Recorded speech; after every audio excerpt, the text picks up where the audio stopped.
Hello everyone, today I want to talk about low intensity builds once more. In the last video I talked about low intensity and I sort of automatically assumed that low intensity means that you want to play the DPS role, but obviously that's not true for every single player. Some players prefer to play healer. So in this video I want to talk about low intensity healing gameplay for raids and strike missions. And I'm going to specifically look at one build that I think is very good at a relatively low actions per minute count. Now there's a small caveat to low intensity healing. As a healer, you have to sometimes respond relatively quickly to what is going on your screen. So if you take 5 seconds to respond to a critical mechanic, then obviously you will be too late and your group might die to it, etc. So even though this is low intensity, there's a lot of skill that can go into actually then playing the fights correctly, responding to mechanics correctly, and ultimately being able to carry your team as a healer. But the build we're looking at is this Troubadour build. First, we can take a look at the gear. Now, when you build a healer, what's really important is that you have enough healing power, of course, which you can achieve with minstrel gear. Then you can have some giver's gear as well here for the toughness and healing power and concentration. And finally, there's the Harrier stat for also more healing power and concentration, but no toughness. And depending on if you want to tank or not, you want to make sure your toughness is either high or low. I think usually as a healer, you should be ready to go tanking. So this build I'm playing at now has 2110 toughness, which is quite high. And the rune I'm using is Rune of the Water to give myself boon duration. On Heal Troubadour, just make sure that your boon duration is somewhere around 75%, because what's going to happen is once you get regeneration, your boon duration shoots up to 95%, and then when you play some instruments, it goes up to 100%. So 75% is a good number for the boon duration. I play a Sigil of Paralyzation and a Sigil of Transference in my weapon for more crowd control and more healing output to my allies. Now the trait setup that I'm going to use looks like this. I'm not going over all these traits right now. I recommend that you just read through all the traits and try to think about what each trait does, maybe do your own tests. This is one thing I'm very much in favor of. Low intensity means that you want a chill gameplay routine. It does not mean that you are lazy and just don't care about your skills. So you still do the work and read all your skills and abilities and learn about your build. So your first task certainly is to just read what your traits do. But I will reference some of the traits as they come up during this showcase. All right. As a healer, we have one primary task in Guild Wars 2, and that is to provide boons. And the boons we are providing here are especially the offensive boons, which are Might, Quickness, and Fury.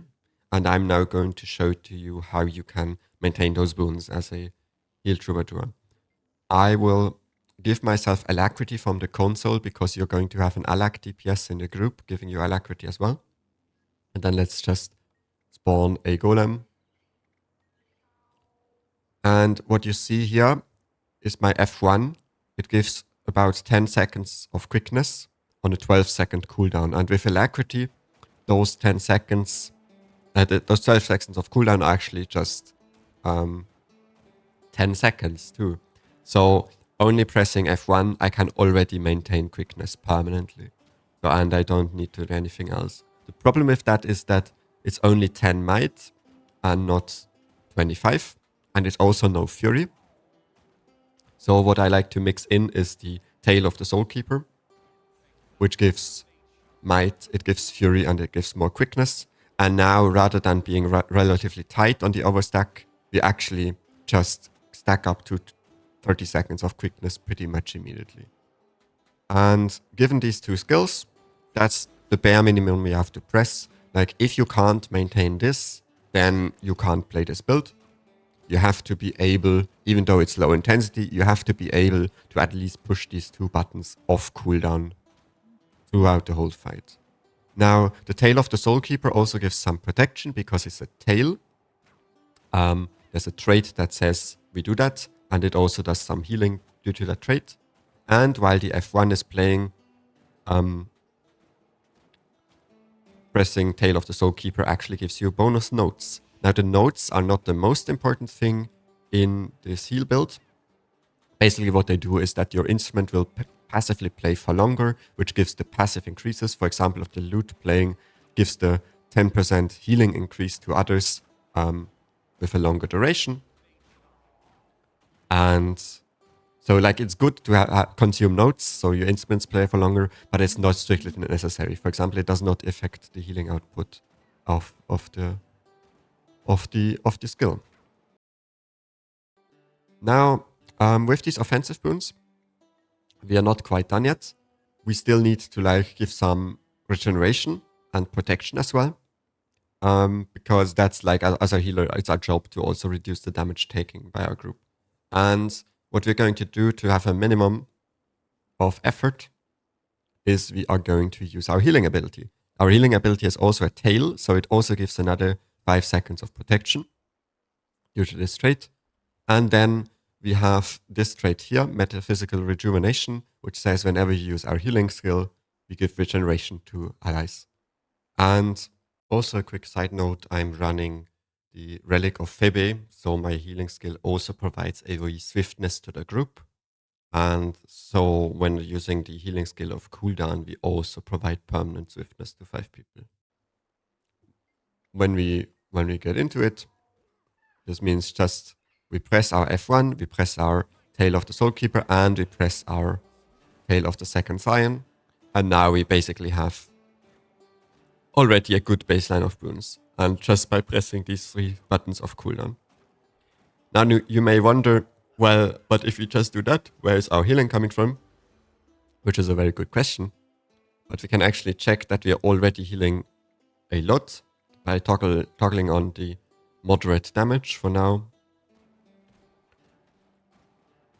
And you can now see in the chat window that we have green numbers, and you see what they are attributed to you. And most of it is actually a rifle auto attack, which just heals everyone that is close to your target that you're auto attacking. That means that if we step further away, we will slowly start ticking down. But to be honest, we tick down by so little that our F1 and our other skills easily counter heal this. So yeah, this is basically what you should do. And if you can do this in an encounter permanently, you are already doing your job as a Boon support at least, if not as a healer. And what I'm not really satisfied with is these gaps in protection and regeneration. Let's actually turn off the environment again. And to fill these gaps, we are going to use one more trick. We have our Flustering Flute, which is our F2 skills. It gives us a Chaos Aura when we activate it due to this trait here. And this trait here says whenever you gain Chaos Aura, you give regeneration to allies around you. And furthermore, whenever you use your Shatter skill 2, you give some baseline protection to allies around you, and you give additional protection per clone. And you can see that if I just press this with 3 notes, notes being clones here, we give basically 20 seconds of protection to our allies. So together with these two, you don't even have to use 3 clones all the time, 3 notes all the time. Together with these two, you easily have permanent protection. You also will have permanent regeneration, and I'm just going to show it to you right now.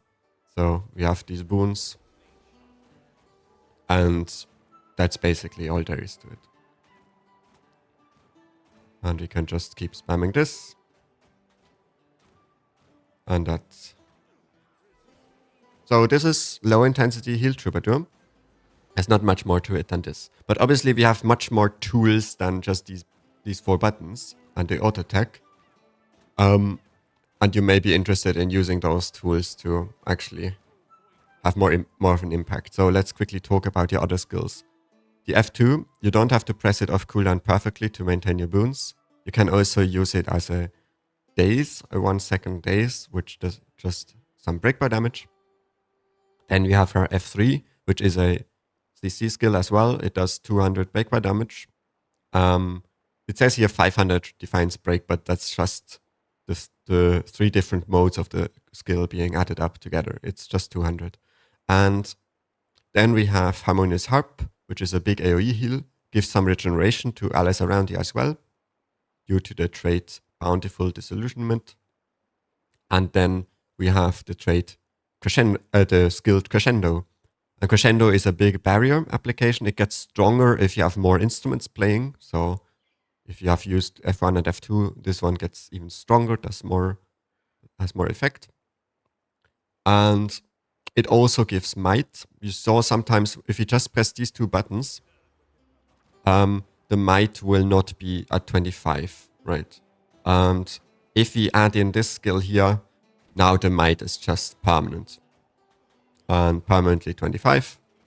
So if you want to just use this ability off cooldown, then that's fine enough for just huge overstack. It gives 16 seconds of quickness every time you press it. It's kind of insane. But you can also save it for the moments you want to give stability to your allies. That's one more thing. This skill gives stab to allies. These skills give yourself stability due to Bountiful Disillusionment again, but only the F5 is actually stability to allies. Yeah, and then you sort of have some flexible slots. I like the Tail of the August Queen. It gives distortion to all allies around us. It gives more protection. It gives Chaos Aura. It's pretty good. And what's especially good about it is if the run destabilizes or threatens to destabilize, you can pop this and then start rezzing people.